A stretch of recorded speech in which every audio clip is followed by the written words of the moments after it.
Pull up a chair, stay for a while. Manly Mark will make you smile.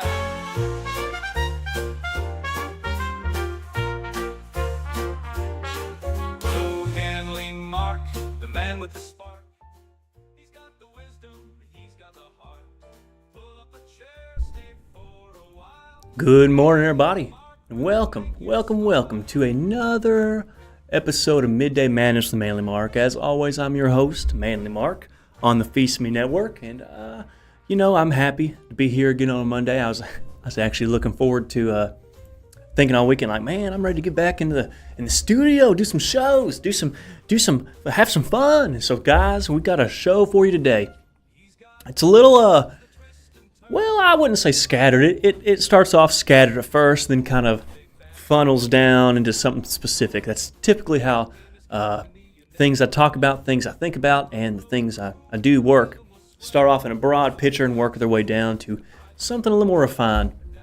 So, guys, thanks again for tuning in. And if you caught us this morning on the Feast Me Show with Manly Mark at 9 a.m., me and Fee had a good conversation.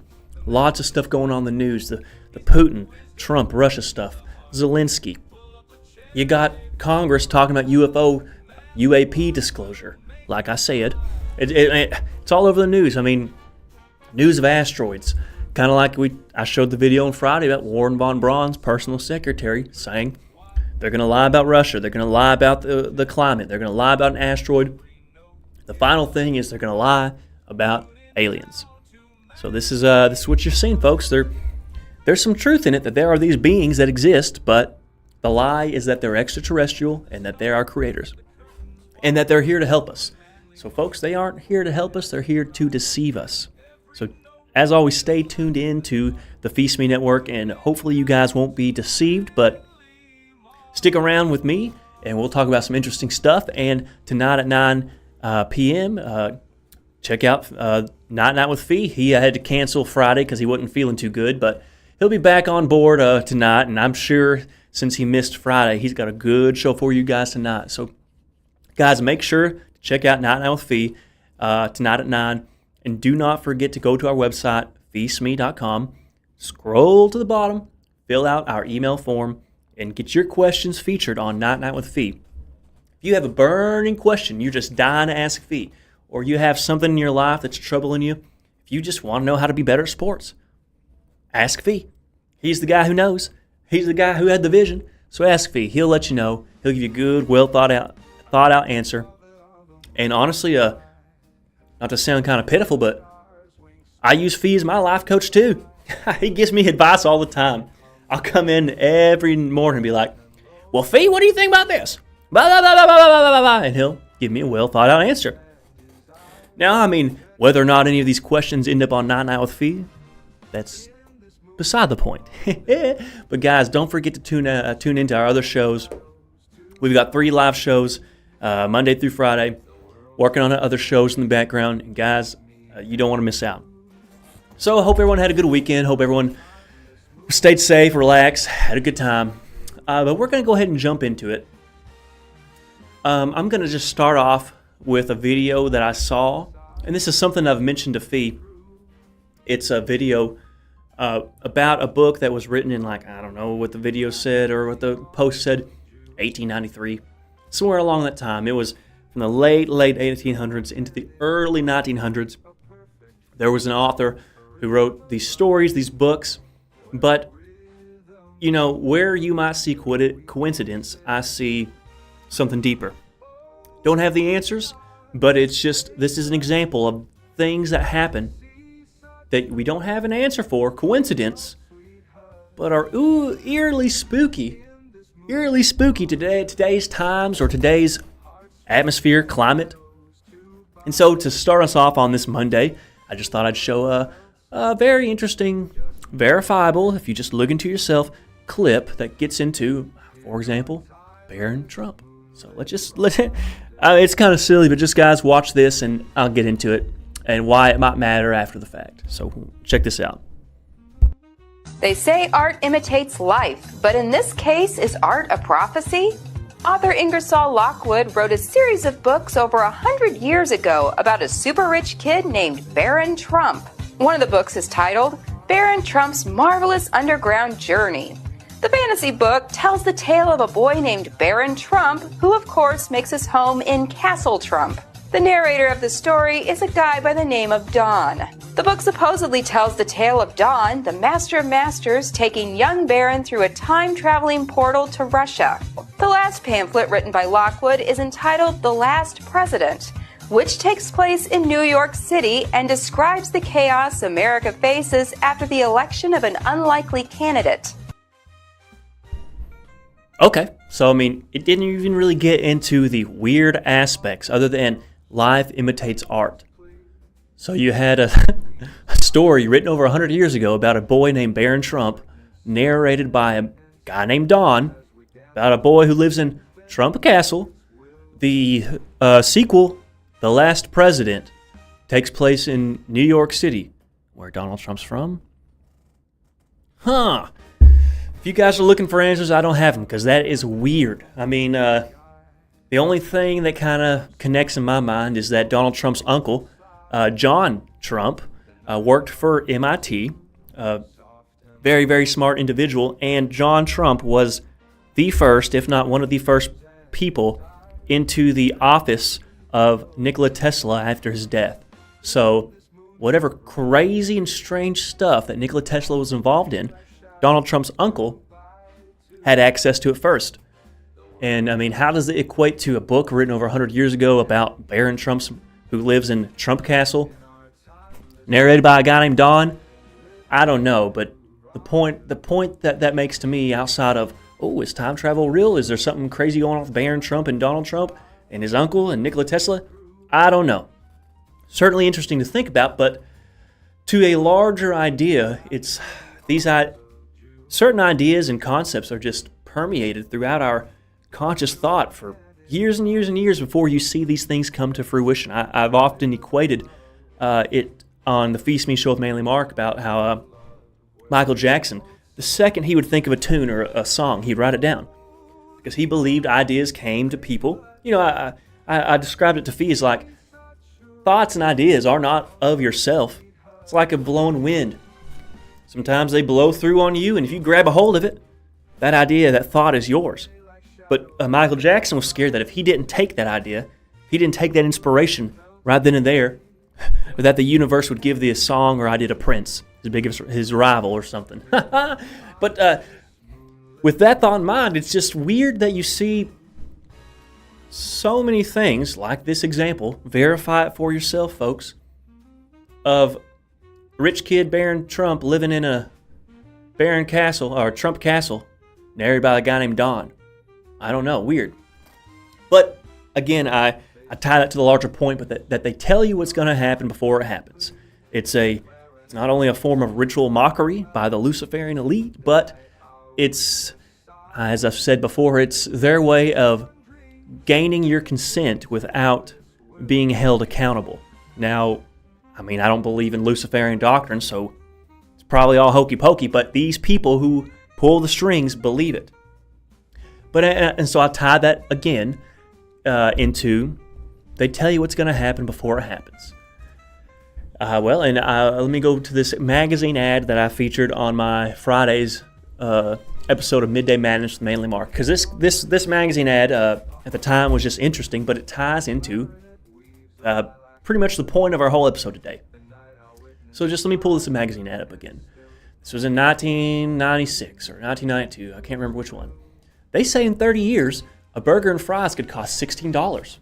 A vacation, $12,500. And a basic car, $65,000. Very important part, listen to this. No problem. You'll eat in, you won't drive, and you won't go anywhere. For 30 years ago, it seems pretty eerily accurate to what's going on as far as prices go, but the whole, you won't go anywhere, I don't want to misquote it. No problem. You'll eat in, you won't drive, and you won't go anywhere. I mean, I said the same thing this morning on the Feast Me show, but that is eerily reminiscent of this video that the World Economic Forum, I mean, globalist paradise, released this video. Maybe it was 2020. It's been out for years, but they presented as a They present it as a hopeful vision for the future, but just read between the lines. I mean, the World Economic Forum is heavily involved in the UN, world government, world treaties, and even during the COVID epidemic, they were involved. And also heavily tied into the World Health Organization. So let me I've prefaced it enough. I just want you guys to watch this video. You can look it up on your own on the World Economic Forum website.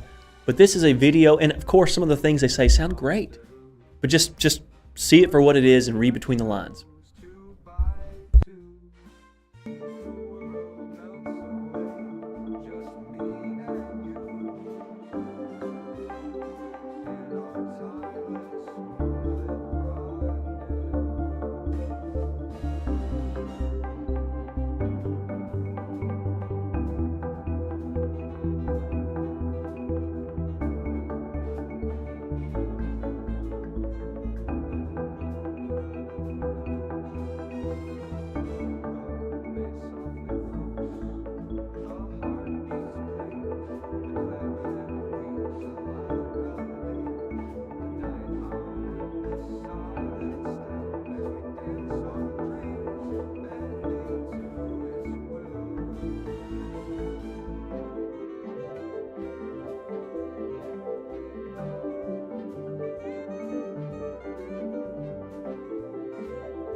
Folks, I could have done an entire episode on just this video. I mean, not only will you own nothing and be happy, just like this 1996 magazine ad said, you won't go anywhere. You'll eat in. You'll love it. What? This has been in the works forever. And I mean, not only that, but it talked about how meat will be an occasional treat, not a staple. It goes right into Bill Gates saying, we need to eat less meat. And to the explosion of this alpha-gal disease in the parts of the U.S. that consume the most meat. So they tell you, hey, we want to limit your meat intake for the environment or something. At the same time, there's this tick bite disease going around that makes people allergic to red meat. I mean, come on. What? It's just, and not only that, but you'll rent everything. Private ownership will be a thing of the past. It talked about having to pay. Not only will fossil fuels be a thing of the past, but carbon emitters will have to pay. It'll start off in large corporations, but you, the individual, will have to pay money for your own carbon output. That's why I say often, the whole net neutrality climate change agenda, is the climate changing? Yeah, I think it is because of natural cycles that the earth goes through that our government knows is happening, but they push an agenda for control. But it even ties into the whole, they're flooding the first world with third world immigrants, specifically Europe. Oh, we have to welcome, right now it's all about, Islamic this, Islamic that, sad, they get to escape an oppression. They escape oppression to bring oppression to our countries. Imagine that. They don't want to integrate, they want their own communities inside new countries that mirror the countries they left. But in this context, it was pushing, we're going to have to flood your first world borders with third world animals in order to, because they're going to climate change. Man, I mean, I sitting there watching, and every time I made a point, I was thinking, need to talk about that, need to talk about that.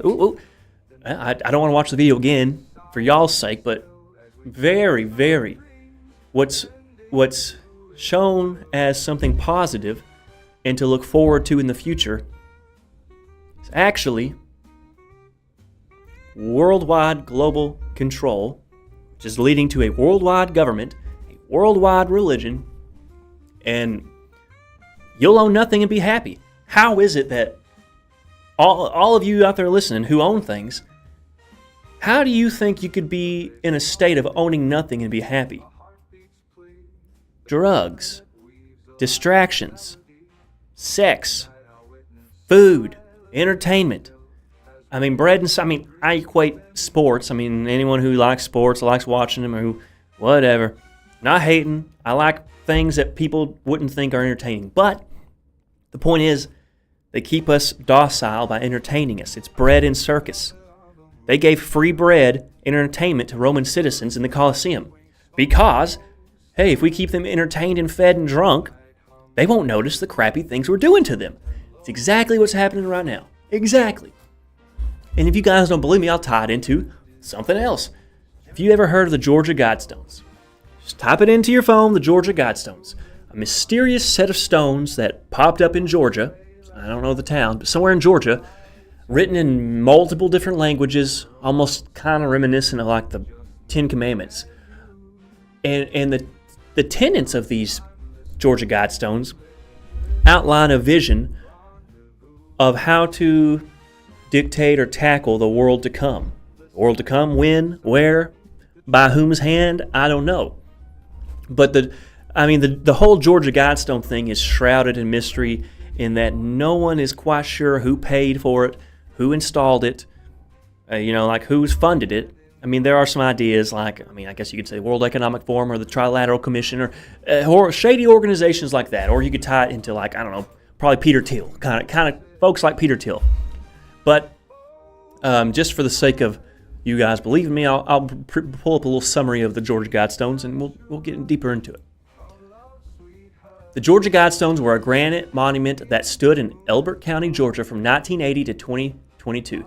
They were known for their mysterious origin and destruction and for the 10 explanatory precepts inscribed on them. The monument featured a series of large upright stones with inscriptions in multiple languages. If you guys remember, maybe not, because who knew about the Georgia Guidestones other than crazy folks, but right when people started really making a fuss about them, and if I would have had enough time, I would have found the video, because I remember when it happened the day I was watching InfoWars, Alex Jones, because he's been talking about these things for years. I mean, since he went on, started in the 90s on TV. But they acted as if it was a vandal, okay? But there was a mysterious explosion that really damaged the Georgia Guidestones in 2022 that led to them having to just inevitably tear them down. No one ever caught for that. No one ever knows who blew them up, but there's a video of the Georgia Guidestones being blown up, and now they're gone. But just for the sake of you guys... Oh, did I not? Oh, I got the rules right here. Yeah, I mean, I think it's important to... what are these Georgia Guidestones that we're in, of all places, Georgia? What do they even say? You'll find this very interesting. In line with the World Economic Forum, you'll own nothing and be happy. So let me just read these rules for you. I mean, again, I just found a copy on the internet of the rules, but you can actually find a picture of the stone itself that say this exact thing. Number 1, maintain humanity under 500 million in perpetual balance with nature. Okay, what? 500 million? That's less than a billion. There's like 6 or 7 or 8 billion people on the planet now. So you're telling me keeping the population under 500 million would be maintaining perpetual balance with nature? Whoa. Guide reproduction wisely, improving fitness and diversity. Yeah, fitness isn't bad. Diversity is code for a dog whistle for something bad. Unite humanity with a living new language. Whoa. Unite humanity with a living new language. English is pretty good, but I'm biased, but that's interesting. Sounds kind of globalist, New World Order to me. Moving on. Rule passion, faith, tradition, and all things with tempered reason. Hey, your faith, your tradition, hey, that's fine, but tempered reason. If it goes against what other people believe, then hold back on it. Number 5, protect people in nations with fair laws and just courts. Okay, sounds good. Let all nations rule internally, resolving external disputes in a world court. I think at some point they don't want all nations to rule internally because they want to dissolve the nation states. They don't want nation states. They don't want America, Russia, Cuba, Mexico. They want regions. Hey, the Atlantic Region 1, Atlantic Region 2, Pacific Region 5, whatever. I mean, it's all about consolidation. Avoid petty laws and useless officials. Now that I can get on board with. Probably 90% of our officials and 90% of our laws could be done away with because they're just useless mush mash. And the people who put them forth, also useless mush mash, who are just lying in their pockets. They don't care about us. Moving on. Balance personal rights with social duties. Ooh. Personal rights with social duties. What matters more, social duties or personal rights? I would argue personal rights. If your social duties impede upon my personal rights, you're getting a punch in the nose. They're saying, oh, social duties outweigh the individual person's rights. Kind of sounds like a one world government type system to me.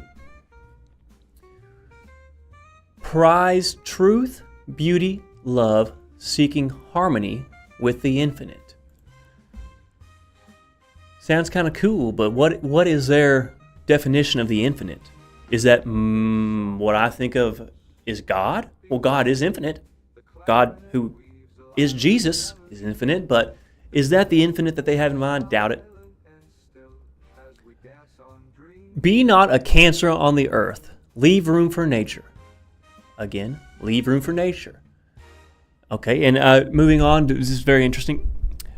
Astronomical phenomenon were also associated with the guidestones. The 4 large upright granite slabs that composed the face of the structure were oriented to the limits of the moon's migration during the course of the year. An eye-level oblique hole drilled into the... I can't see, that's too far away. The genome stone looked upward toward the celestial heavens and oriented on Polaris, the North Star, in the middle of this G word that I just can't see. G-stone was a large slot with a hole cut through the granite, orienting the monument with summer and winter solstices, kind of like all these other ancient pagan monuments. The guidestones also acted as an enormous sundial. Drilled through the capstone was 7/8 inch hole, which allowed sunlight to shine on the southern face of... I can't see that far. Point being is, whoa, this is almost like a miniature Stonehenge type thing with, you know, where they find these monuments lined up with this season, lined up with that season, which isn't inherently evil, but maintain humanity under 500,000? What do you want to bet that you're one of those, I say 500,000, 500 million. What do you want to bet that out of 8 billion people, you are lucky enough to be one of those 500 million?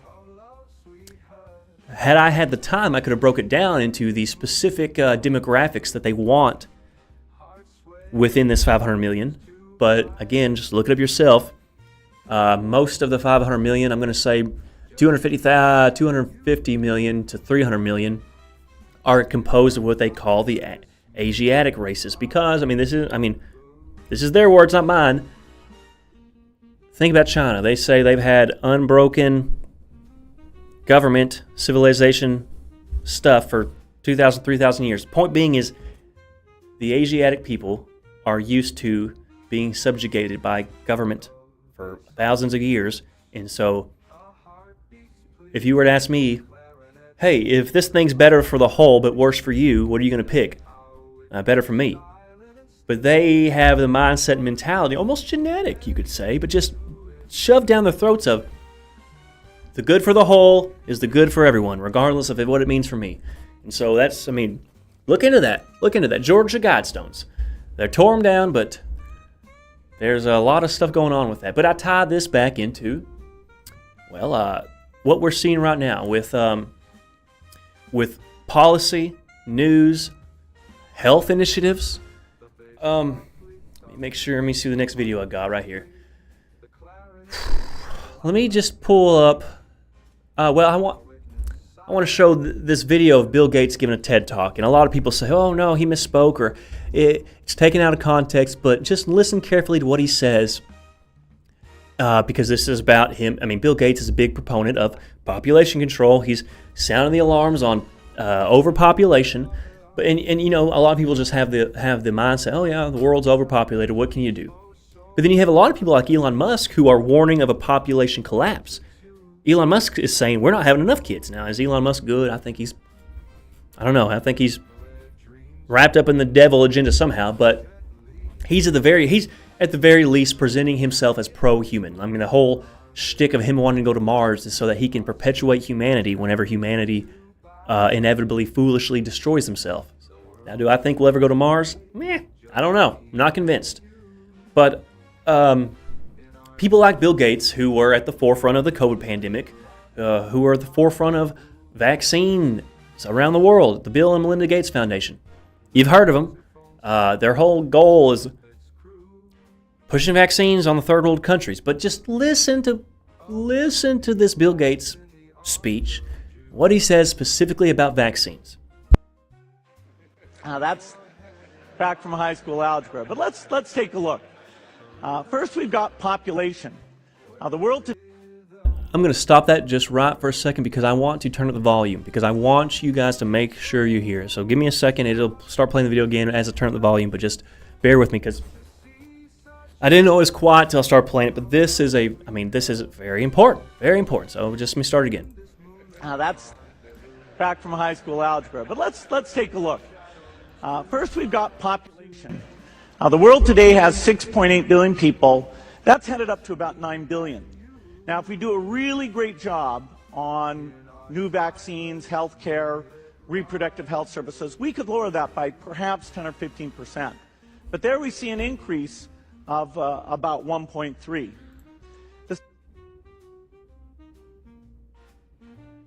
New vaccines, healthcare, reproductive health services, we can lower that by perhaps 10 or 15%.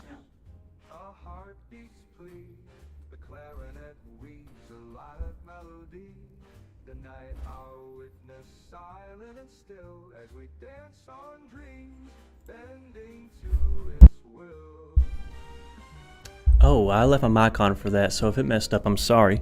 If Phil is listening, will yell at me, I'll replay the video, but in essence, hey, new vaccines will help curb this global population problem. What?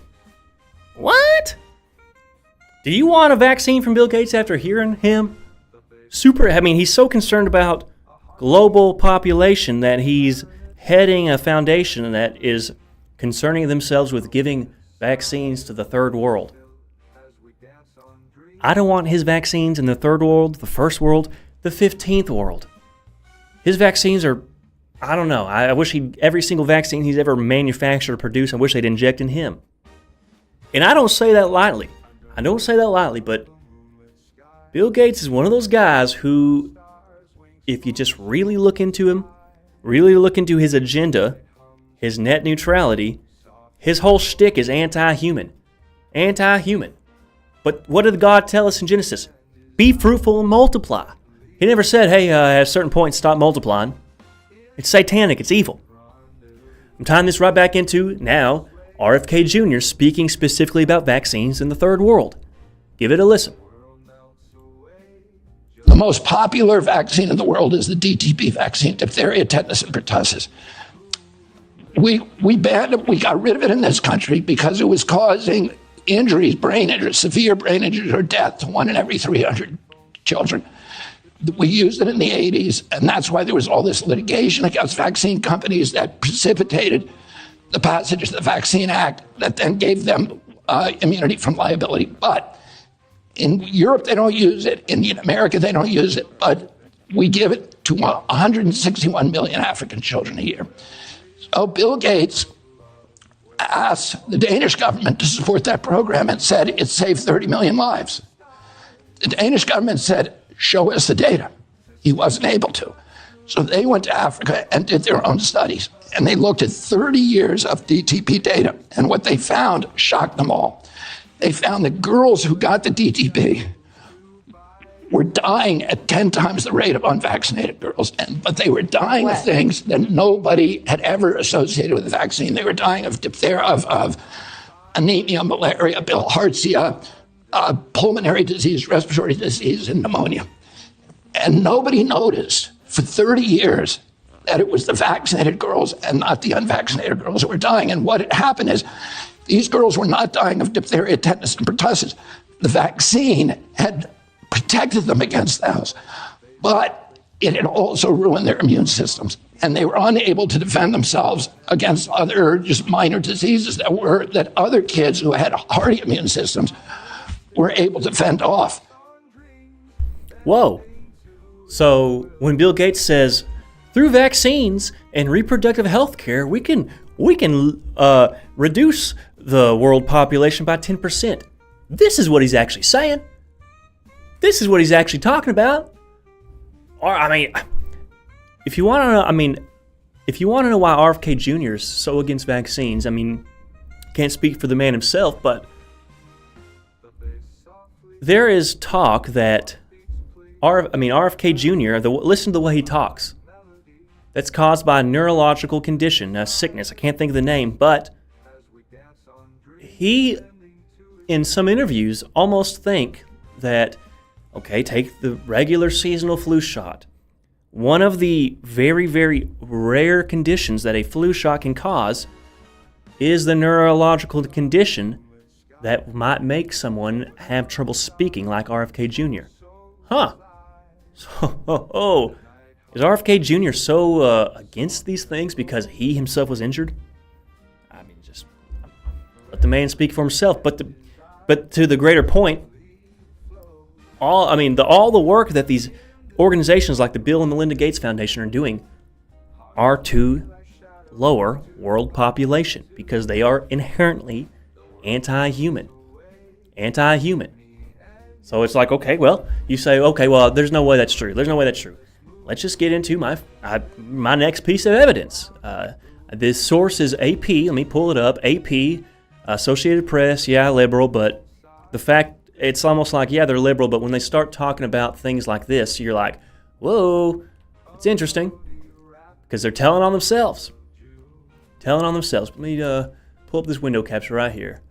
Okay, back to the website so I can scroll. Okay, AP. More polio cases now caused by vaccine than wild virus. Oh, see the picture of them dripping the little drop in the poor child's mouth. Oh, no. 4 African countries have reported new polio cases linked to the oral vaccine as global health numbers show there are now more children being paralyzed by viruses originating in vaccines than the wild. In a report late last week, the World Health Organization and partners noted 9 new polio cases caused by the vaccine in Nigeria, Congo, Central African Republic, and Angola. 7 countries elsewhere in Africa have similar outbreaks, and cases have been reported in Asia. Of the 2 countries where polio remains endemic, Afghanistan and Pakistan. Vaccine-linked cases have been identified in Pakistan. In rare, of course, they say rare, but there's now more polio caused by the vaccine than the wild, but it's rare. In rare cases, the live virus and oral polio vaccine can mutate into a form capable of sparking new outbreaks. All the current vaccine-derived polio cases have been sparked by a type 2 virus contained in the vaccine. Type 2 wild virus was eliminated years ago. Let me come back to you. So, you got news publications about how vaccines are causing polio in these third world countries. You have RFK Jr. talking about how there are tens of millions of African girls dying from vaccines in Africa. And you have Bill Gates talking about helping the world population crisis with new vaccines. But guys, let's line up to our pediatricians and give our children 50, 60, 70 vaccines by the time they're 5. However many it is. Don't misquote me, but it's like... Or the COVID vaccine. Had anyone who'd seen any of that prior to the COVID pandemic, which maybe not the RFK video, but the Bill Gates video was out before COVID. The AP article about polio was out before COVID. If you knew that, would you have been foolish enough to take this rushed vaccine, this rushed product, that our government is giving liability from damages to these companies, all in the name of public health and safety. Well, I got Noah's Ark in my backyard. Cost $10 to come look at it. Come on. I got Noah there himself. He's still alive. Come on. How stupid can you be? How stupid? Come on. Huh. But I mean, that's the point I'm making, is that it's just like, all this information's public. All these thoughts are out there. But it's in a sense, it's muddled with so much trash. It's muddled with so much information that you don't know where to look or what to believe. And you know, on one hand, I would say, well, just trust your gut. Well, apparently a lot of people's guts are wrong. Discern. Use discernment. I don't know. The Bible says test the spirits. I'm not saying these are spirits involved, but if you're giving drugs to your kids because someone you don't know, who doesn't have your children's best interest in mind, tell you to, are you really doing right? Even if you did all this research and still said, I'm going to vaccinate children, well, good on you for at least doing some research and coming to that own conclusion on your own, as opposed to this pediatrician. Love my pediatrician, not hating.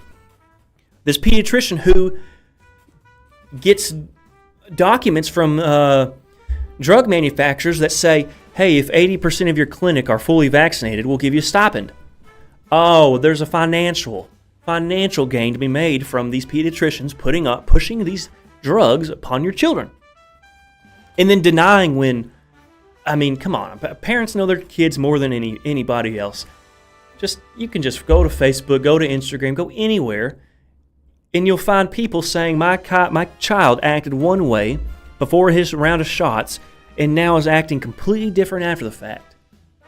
Is that to say that all neurological problems or all autoimmune diseases that are in children are caused by vaccines? No. I think, you could mold or environmental toxins can lead to those things, but there is a concorded effort to not only kill people, to make lifelong patients, lifelong customers, and to disable people because they are weakening the countries that are the strongest resistance against this global satanic New World Order. So let me see if there's one. I think I might have had one more thing I wanted to show regarding the vaccines or that kind of thing. Oh, well, but that leads into, this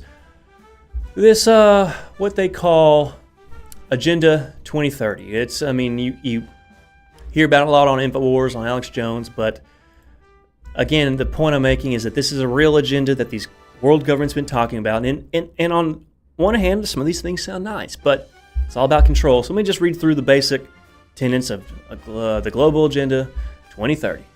So window capture right here. I used Grok AI to compile the information. So, okay, Agenda 2030, officially known as the 2030 Agenda for Sustainable Development, is a global framework adopted by all United Nations members states in September 2015 for COVID, how much did COVID lend to this at the UN Sustainable Development Summit in New York? Serves as a blueprint for addressing pressing global challenges, including poverty, inequity, climate change, environmental degradation, peace, and justice. The agenda builds on the Millennium Development Goals 2015 and aims to achieve sustainable development in 3 dimensions: economic, social, and environmental. It includes 17 sustainable development goals, over 230 indicators to measure progress with a target completion date of 2030. We're knee-deep in it already. So when you see a lot of these, crazy things they're trying to push, it's all a part of this agenda that's been going on, I'd say, for a long time, but from 2015 on. The agenda emphasizes a people-centered approach, of course, pledging to leave no one behind and focusing on the most vulnerable populations. The development of Agenda 2030 involved over 2 years of consultations with governments, civil society, businesses, and other stakeholders worldwide, ensuring diverse input. Key principles. Universality applies to all countries, rich and poor alike, unlike MDGs, which focus mainly on developing nations. Inclusivity and equity prioritizes ending discrimination, empowering marginalized groups, women, children, indigenous peoples, and ensuring no one's left behind. Integration. The goals are interconnected, balancing economic goals, social inclusion, and environmental protection. Partnership. And relies on global cooperation, governments, private sector, civil society, and international organizations. Sustainability emphasizes long-term solutions that do not compromise future generations, grounded in human rights and gender equality, of course. Breakdown of the 17 Sustainable Development Goals. Goal 1, no poverty. Eradicate extreme poverty and reduce overall poverty in all forms. Sounds pretty great. Zero hunger. In hunger, achieve food security, improve nutrition, and promote sustainable agriculture. Good health and well-being. Quality education. Gender equality. Clean water and sanitation. Affordable and clean energy. Decent work and economic growth. Industry, innovation, and infrastructure. Reduced inequalities. Sustainable cities and communities. Sustainable cities and communities. Ties right into your 15-minute cities.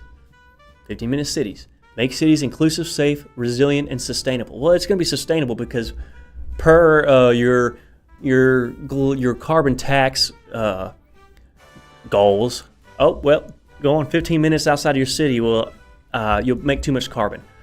Responsible consumption and production. Climate action. Life below water. Live on land. Peace, justice, and strong institutions.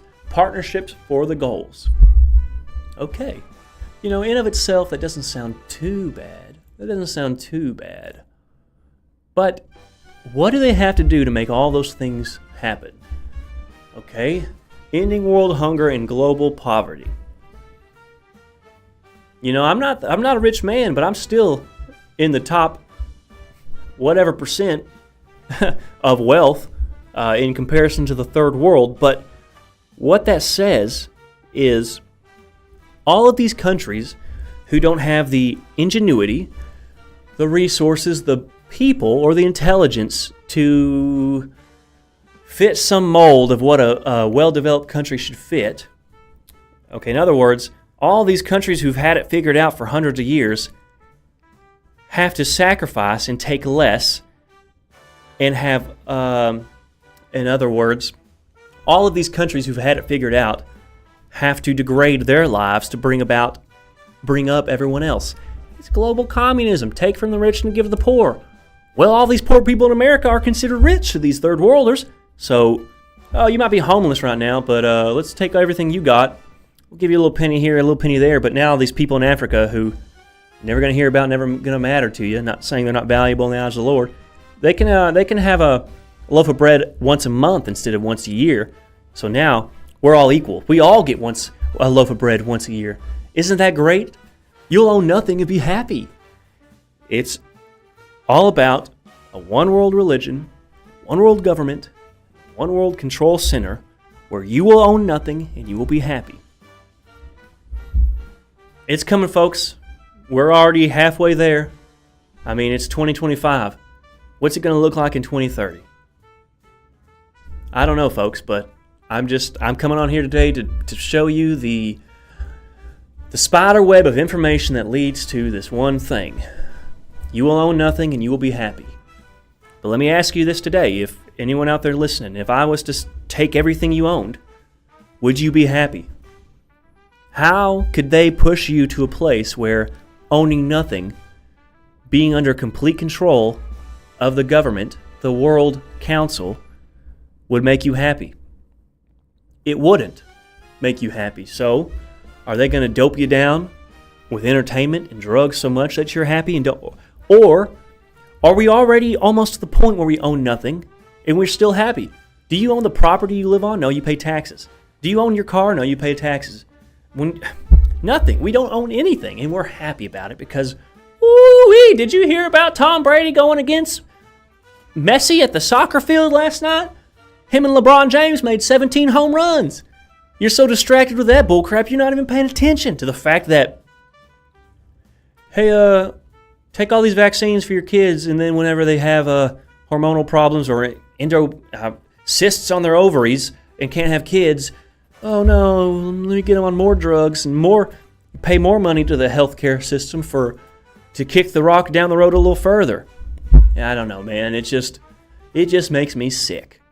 It just makes me sick. And to close things out, changing the subject a little bit, but I saw this, and I think it's important because it just shows you not only who's pulling the strings, but how, the type of people they have in their pockets, and how it doesn't matter if you're Republican, Democrat, doesn't matter who you are, they all bow down to the same ruler and king. So the last thing I want to show is just this thing I saw on Twitter about, we was talking about today on the Feast Me show, the Manly Mark. There was a sex trafficking bust in Hot Springs, and it's kind of along these lines, but it just goes to show certain people have certain protections that you and I don't. So let's look at it. Let me pull it up, and then I'll add it to the screen, and you guys can see. So, gotta go to my bookmarks on Twitter. More bookmarks. Bookmarks. I swear if my internet's trying to cut out on me, I'm gonna throw a fit. It's not. But it's from Majorie Taylor Greene. Okay, let me pull you guys up. You guys watch what I'm watching. Majorie Taylor Greene. I mean, she's kind of a radical. She's pro-MAGA, but she's a sitting member of the House or Senate. But just let me read what she's saying. Okay, why did our government release a child? Oh, let me actually read this first. Update.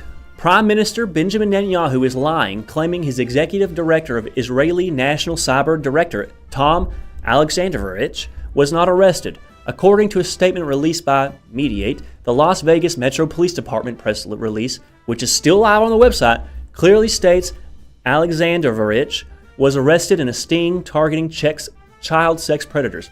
Also, it should be noted that the Israeli National Cyber Directorate is located in Netanyahu's office. That's how closely this team works with Netanyahu. Let me just read these little press release. 8 child sex predators arrested during undercover operation. Las Vegas Metropolitan Police Department Office of Public Information. A multi-agency operation targeting child sex predators led to the arrest of 8 individuals over the last 2 weeks. The Nevada Internet Crimes Against Children joint operation included detectives. I'm going to get into it. Those arrested were David Wanacott, Yankee, 40, Tom Artyom Alexandrovich, 38, Jose Alberto Perez Torres, a bunch of people. They all face felony charges of luring a child with a computer for sex act and were booked into the Henderson Detention Center, with the exception of Duncan, who was booked into a Clark County Detention Center. Let me go ahead and I can't do that. But Mediate reported that Netanyahu's office issued a statement denying that the employee in question had even been arrested. A state employee who traveled to the U.S. for professional matters was questioned by American authorities during his stay. The Prime Minister's office said the employee, who does not hold a diplomatic visa, was not arrested and returned to Israel as scheduled. This is National Cybersecurity Authority, Israel. The National Cybersecurity Authority, NCSA, located within the Prime Minister's office, was, essentially. Okay, let's go back to Majorie Taylor Greene. I mean, we click on her profile, Congresswoman. She's a congresswoman. Okay. Why did our government release a child sex predator from Israel who works directly under the Prime Minister of Israel? And now Netanyahu is lying and completely denying it. Why isn't Mark Levin pitching a hissy fit over this? And why isn't Laura Loomer rage posting about this and claiming she broke the story? Can I? Okay, yes. Let's just, while we're at it, they're saying he doesn't work with within Israel, but let's just do a copy and paste and see if he comes up as the guy we're thinking about. Well, okay. Well, I mean, you just see all these, all of these articles. Israeli government official arrested in Nevada in internet sex trafficking. Oh, luring a child. While deep experience in cyber threat intelligence and active cyber. Okay. This might be. Okay, yeah, cyber tech. This is an episode. Okay, I agree to the bookmarks. This is the guy. Executive Director, Defense Division, Israeli National Cyber Directorate, INCD, Israel. Tom Alexandrovich is a cybersecurity leader and executive specializing in national security cyber defense. He played a key role in designing and building Israel's groundbreaking Cyber Dome program, a national initiative to protect civilian cyberspace. It just gets on to essentially with what he does in the government. But look at this man. Very important. blue eyes, white skin, very almost Slavic features. Huh. What is his name? Tom Alexandrovich. Tom Alexandrovich. An Israeli government guy, an Israeli national with a very Eastern European sounding last name. Caught up in a child sex trafficking sting. So he's Israeli, but with a very clear Eastern European last name, just like Netanyahu's dad. Synagogue of Satan, anyone? And with that, guys, I'm closing out. Just a few things to think about. And guys, as always, thank you. I'm genuinely thankful that you guys tune in and that I get this platform to come and talk about all the crazy things I think about, or that I've noticed, or the spider webbing of thoughts that I've put together over the last 10 years. And guys, as always, don't take my word for it. Go do your own research. It's out there in the open. You're just too busy to look at it. And I mean, why wouldn't you be? You got kids, you got families, you got jobs, you're paying taxes. I get it. But there's a lot more going on behind the scenes than anyone wants you to believe. And the only reason I'm here is to tell you so you're not deceived. Whether every single direction I want to take these things is the direction to take is beside the point. It's just to open your eyes, to allow you to see another side and another perspective, because I truly believe we're living in the end times. I truly believe that our country, our state, our world is rife with deception. And us at the Feast Me Network, we don't want to be deceived, first and foremost, but we don't want you guys to be deceived. So if you want to catch me again tomorrow, or catch me again, I'll be on tomorrow at 9 a.m. On the Feast Me Show with Manly Mark. I'll be here again tomorrow at noon. And don't forget to catch Night with Fee tonight. He's feeling better, he's feeling good, and he's got a good show lined out for you. So check out Night with Fee tonight, 9 p.m., and leave your comments, leave your suggestions. Go to our website and send us an email. As always, thank you guys. God bless. Manly Mark, check